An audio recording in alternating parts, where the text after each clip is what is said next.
Kemudian Freeport ya kayak hotel gitu ya. Kemudian misalnya tambang minyak, tambang batu bara dan lain sebagainya, semua milik negara. Kalau sekarang kan dia pakai swasta, dan swasta jaminan tadi yang wilayah tadi dijaminkan ke bank atau dijaminkan ke lembaga keuangan, mereka uangnya dapat di mereka kan, kita dapat dari pajak. Jadi kalau ke depan, kalau benar-benar ingin menerapkan SWF, Sovereign Wealth Fund, sebagai strategi untuk membangun ekonomi, itu bisa membuat Indonesia berdaulat. Tapi sahabat semua, ada kelompok orang yang tidak ingin SWF itu dipakai. Indonesia bisa menjadi negara berdaulat gitu ya. Kemudian lagi, kita mempromosikan TINA. TINA adalah there is no alternative. Anda bayangin, there is no alternative itu adalah sebuah gerakan ekonomi. Pada saat kita lakukan, orang nggak punya alternatif lain kecuali melakukan itu. Contoh ya, kita tahu ada 5.600 triliun uang di bank saat ini.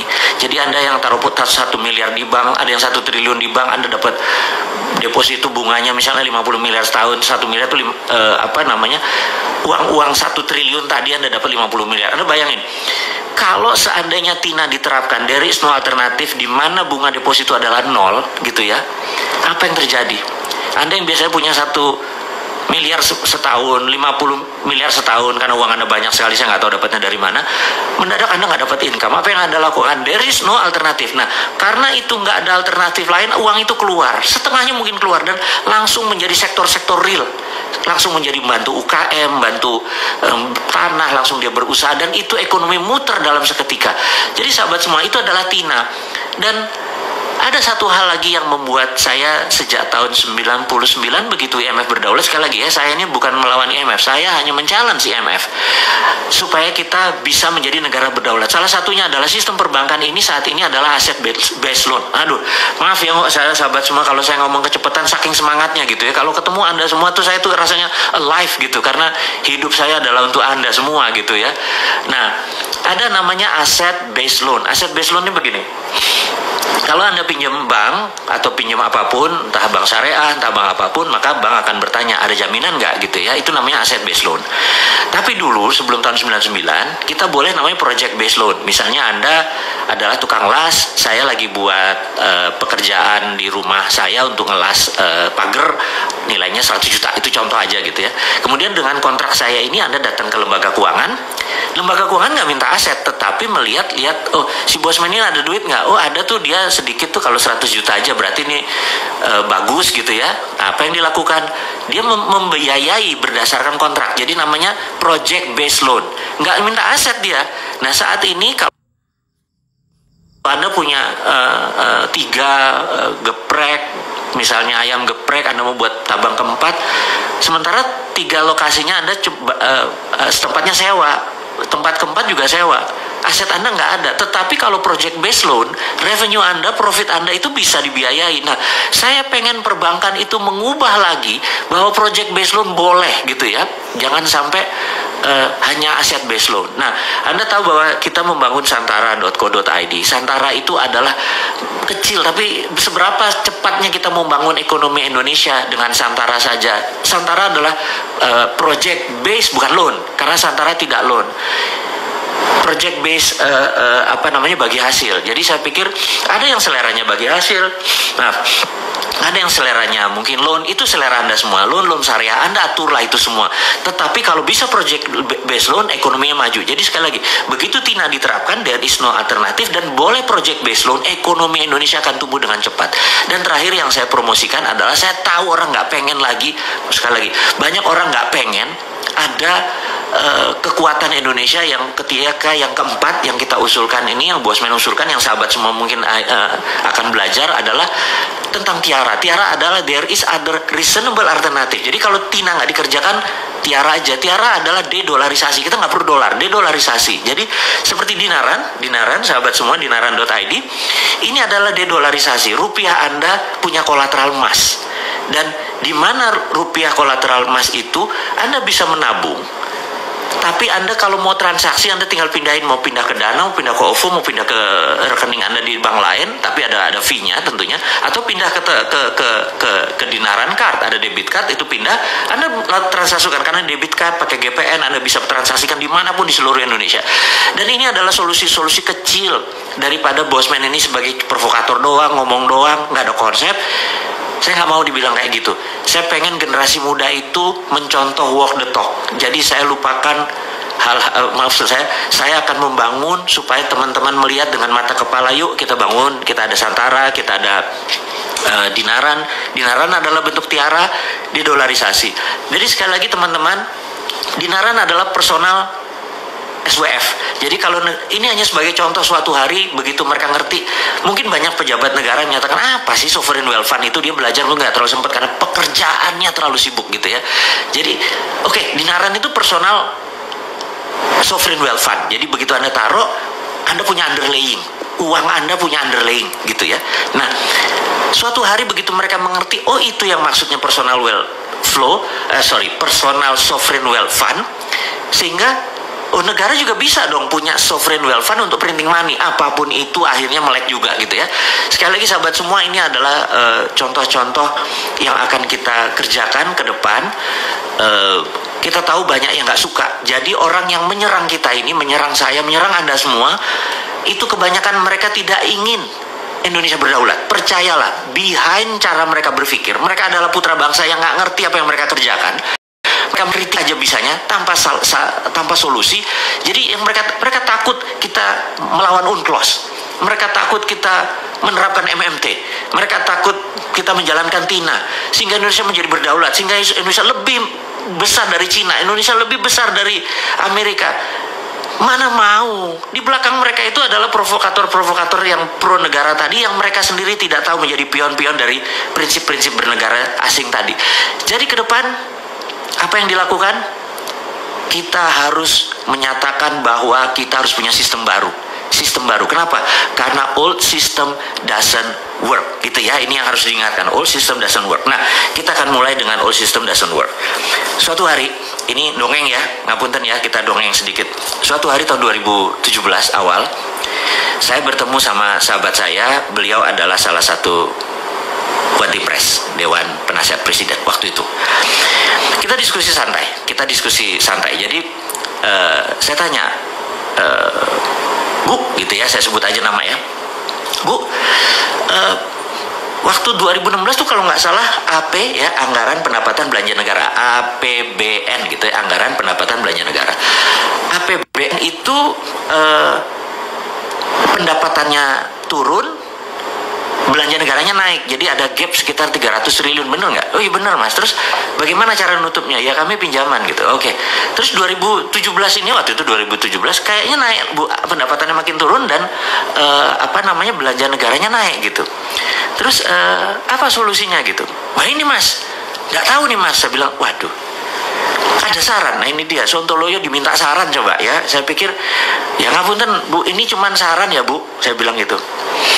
Saya ini kan punya tanah Bu, gitu ya, nggak besar, sekian hektar gitu di Pasuruan, tapi kebetulan tanah ini di sekitarnya ada gas dari HCML, dari Husky Sinop Bu.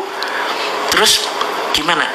Saya tuh kepikiran Bu, gimana kalau kita buat smelter, karena udah ada tanah, ada gas, gimana kalau kita buat smelter? Smelter apa Mas? Smelter Freeport Bu, copper smelter. Loh, kan sekarang Freeport kirim ke Okinawa, kirim ke Sumitomo. Iya Bu. Jadi gini Bu, saya bilang tolong terbitin yang namanya DMO. DMO adalah singkatan dari Domestic Market Obligation. Oke, DMO ya. Jadi kalau kamu dapat DMO gini, saya bilang kalau saya dapat DMO, maka Domestic Market Obligation itu terjemahannya adalah gini, Freeport tidak boleh mengekspor koper konsentratnya sampai kebutuhan domestik terpenuhi gitu ya. Itu peraturan WTO, jadi domestic market obligation. Jadi begitu kita membangun koper smelter tadi, kemudian pegang DMO, maka Freeport harus mengisi dulu ini baru dia ekspor. Nah, saya ini kan termasuk orang yang nggak setuju diekspornya bahan mentah koper doang, padahal di dalam koper konsentrat tadi itu kan ada gold, ada platinum, ada uranium dan lain sebagainya gitu ya. Ini. Nah, kemudian apa yang dilakukan oleh DMO ini? Jadi dengan adanya DMO Bu, saya bilang gitu ya, dengan adanya domestic market obligation, saya bisa nyari pinjaman. Modalnya berapa? 2 billion dolar. Mas punya 2 billion? Punya Bu. Wah, ini kan agak gila. Punya 2 billion gimana caranya gitu? Gini Bu, dengan DMO Saya minta 1 juta koper konsentratnya Freeport tidak dikirim tapi masuk ke pabrik kita. Kita akan bangun dengan sekitar 30 triliun. Investasinya sekitar 2,2 billion US dollar waktu itu. Duitmu dari mana? Gini Bu, nanti kan kita akan menghasilkan 100 ton emas per tahun. Dikalikan 20 tahun kan 2 ton. Nah Bank Indonesia ambil yang 2 ton tadi sebagai jaminannya. Lalu Bank Indonesia terbitin bond Bu. Bond, jadi Bank Indonesia nggak usah keluarin duit, terbitin aja bond selama 20 tahun ke depan nilainya 6 billion dolar. Nah, dengan bond 6 billion dolar itu, Bu, saya ke pasar internasional saya bisa cari duit untuk membangun 2,2 billion. Jadi saya moderat, modal dengkul urat, Bu, gitu. Oh, ibunya ngakak gitu ya. Oke, saya paham. Nah, dengan demikian kita 2 ton emas tadi, kita bisa printing money, Bu. Ibu bisa nyetak seperti sekarang deh 5 kali lebih banyak dari printing money dan kita nggak berhutang gitu ceritanya. Oh, aku paham katanya, aku paham gitu ya. Jadi itu adalah prinsip saya berkontribusi. Tapi terus ada proposal. Maaf, ada Bu, saya udah lihat siapin 1 lembar. Oke, nanti saya diskusikan hal ini gitu ya. Nah, sahabat, singkat semua, saya pamit dan nggak lama kemudian, sebulan 2 bulan lewat, saya tanya, Bu, gimana usulannya?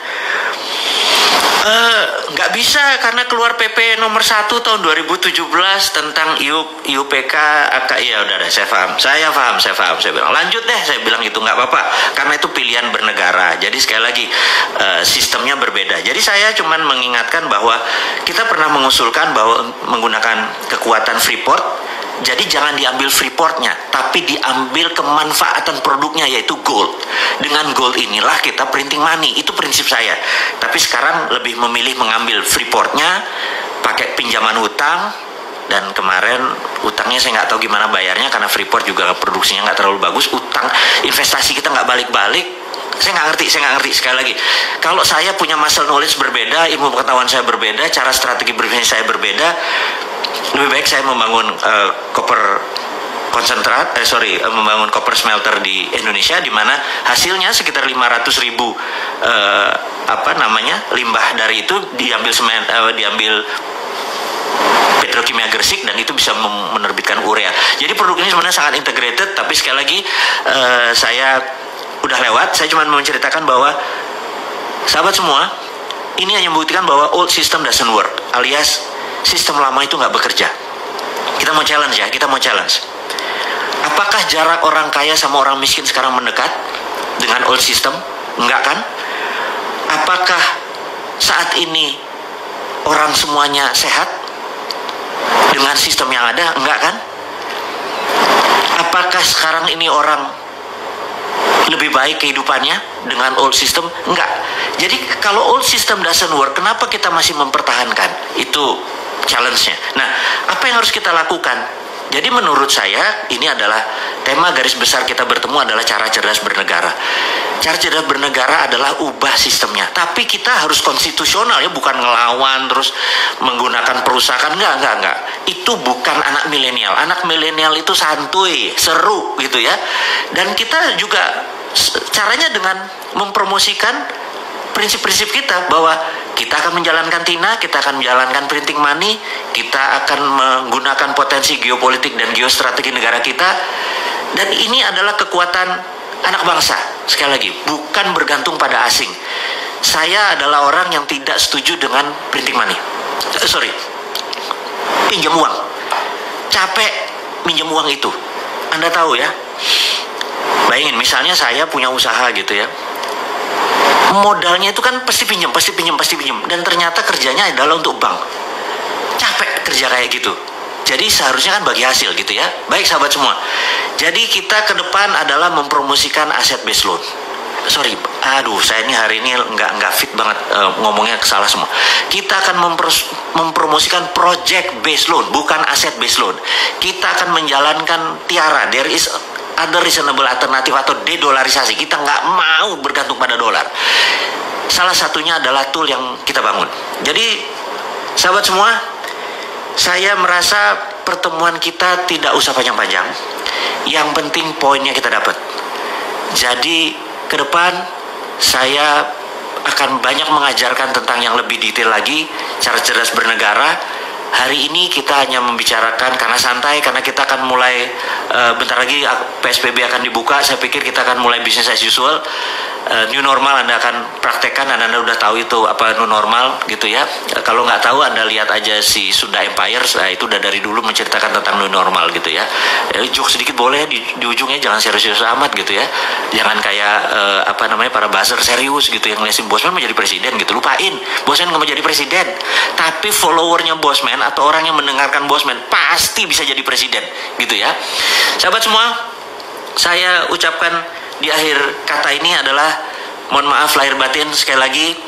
Waktu kita hanya sebentar saja, 30 menitan cukup. Mudah-mudahan kita bisa mendapatkan saripati pelajaran hari ini, di mana hari ini saya ulangin lagi, kita harus berani melakukan regulasi baru tentang orang yang lewat selat dan perairan di Indonesia. Harus kita ambil pajak atau ambil asuransi. Kedua, kita akan menjalankan printing money dan lain sebagainya. Sahabat, saya nggak lama-lama, saya sekali lagi hanya akan fokus di pelajaran hari ini adalah old system doesn't work. Saya akan men-challenge Anda semua untuk sistem-sistem baru tersebut. Saya akan memberikan alamat email saya untuk Anda mengirimkan proyek-proyek Anda yang akan saya endorse, yang akan saya dalam tanda petik masuk ke dalamnya. Saya sangat minat membangun Anda semua, bisnis bersama Anda semua, dan usahakan bisnis itu mempunyai new model yang baru. Saya akan pasang alamat email saya di wall di IG. Akhirul kalam, terima kasih buat Anda semua, sukses buat Anda semua, sehat buat Anda semua, semangat buat Anda semua. Cintai NKRI ini, jangan pernah lelah mencintai negara kita ini, jangan pernah lelah dan jangan menuduh apapun kepada siapapun. Sukses buat Anda semua. Assalamualaikum warahmatullahi wabarakatuh.